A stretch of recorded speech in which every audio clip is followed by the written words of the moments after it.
Pak Presiden, izin bertanya, sebenarnya apa yang ada di benaknya Pak Presiden mengenai kemajuan yang Bapak ingin lihat terjadi dalam pendidikan di Indonesia ini?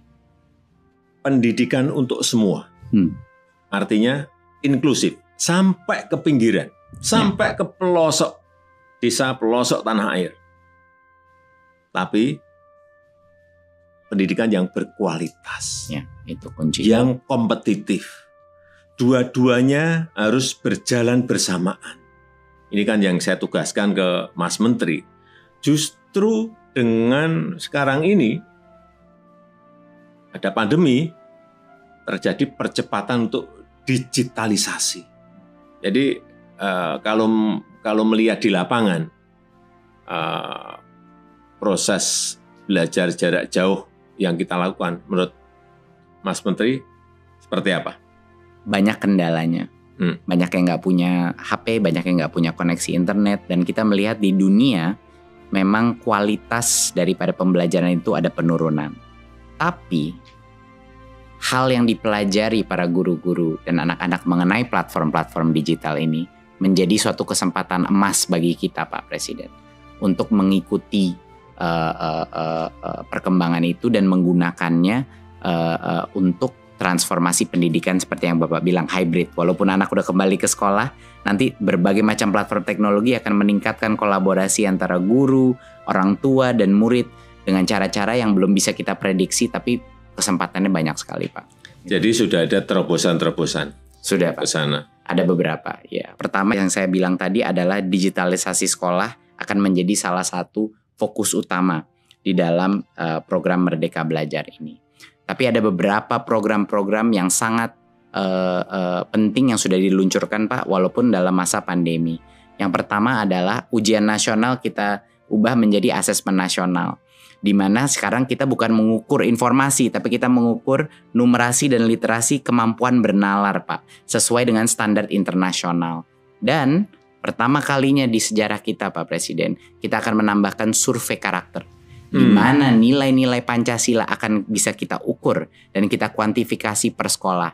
Isu-isu seperti intoleransi, kekerasan seksual, dan perundungan bisa kita ukur, Pak Presiden. Dalam per sekolah, Pak, nanti ada peta-petanya gitu. Bagus sekali. Jadi ini program Big Data, salah satu program Big Data pertama kita, Pak. Bagus Pak Presiden selalu menagih saya mengenai melakukan digital government. Jadi ini step pertama kita, Pak. Ya, itu lompatan yang ingin kita lakukan kan di situ. Betul, Pak. Dan yang kedua, Pak, adalah program guru penggerak, di mana regenerasi kepemimpinan kepala-kepala sekolah kita, pengawas kita, guru-gurunya LPTK kita itu akan keluar dari alumninya guru penggerak, Pak.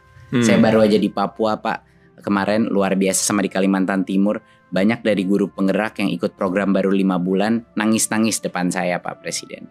Mereka nangis karena apa, Pak? Mereka nangis karena menurut mereka program ini membuat mereka menyadari berbagai macam mispersepsi mereka mengenai apa artinya pemimpin di dunia pendidikan, Pak. Jadi strategi kedua kita, Pak, adalah untuk meluncurkan regenerasi kepemimpinan. Kepala-kepala sekolah kita semua bakal alumni dari guru penggerak. Ketiga, Pak, kita transformasi keuangan. Ini yang dengan dukungan Pak Presiden sangat membantu, Pak. Dana BOS yang tadinya suka datang telat, Pak, di daerah, kita nggak lewat pemerintah daerah, langsung transfer ke sekolah, biar kepala sekolahnya nggak perlu nalangin dulu. Biasanya minjem-minjem, Pak, sama orang tua untuk bulan-bulan pertama. Sekarang alhamdulillah transfer langsung. Kedua, kepala sekolah sekarang punya fleksibilitas, Pak, dalam penggunaan dana BOS. Mereka bisa gunain, kadang ada yang kebutuhannya buku, kadang kebutuhannya digital, kadang-kadang kebutuhannya masker. Adapun yang kebutuhannya perahu untuk nyebrangin anak-anak dari pulau sebelah, Pak. Iya, ini kan negara besar ya. Kebutuhan di setiap sekolah, di setiap daerah, di setiap provinsi itu pasti beragam, berbeda-beda. Betul. Jadi nggak bisa, tidak selalu kayak Pak Presiden, waktu saya pernah ngobrol sama Pak Presiden, keseragaman itu belum tentu keadilan. Iya, betul. Itu, Pak. Dan saya mengambil nasihatnya Pak Presiden, lalu kita buat lewat kebijakan.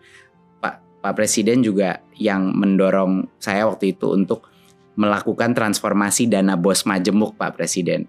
Kan aneh kan, Pak. Dulu Pak Presiden bilang sama saya, Mas Menteri, ini aneh kok jadi per anaknya di Jakarta sama per anaknya di Papua, di Pulau Maluku. Jadi setelah kita evaluasi, kita ubah Pak Presiden. Sekarang namanya dana BOS majemuk.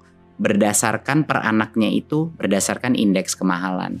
Jadi di Papua di mana bangun ruang kelas itu 3 kali lebih mahal, ngirim buku dari Jakarta bisa 2 kali lebih mahal. Sekarang Pak, anak-anak di kepulauan di Maluku sama Papua naik dana BOS-nya 40% sampai dengan 100%, Pak Presiden.